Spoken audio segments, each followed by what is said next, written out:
मैंने गुस्सा होकर घर छोड़ दिया यार।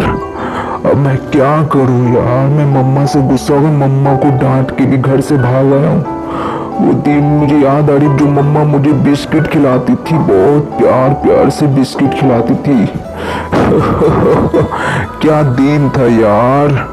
आज मुझे मम्मा की पहले की बात याद आ रही। जब मैं छोटा था तो मुझे कितना प्यार करती थी, खुद के बेड पे सुलाती थी यार, बिस्किट खिलाती थी और मज़े कराती थी यार। नहीं मम्मा, अब मैं आ रहा हूँ, मैं गुस्सा नहीं करूँगा आप पर और घर छोड़ के भी नहीं जाऊँगा।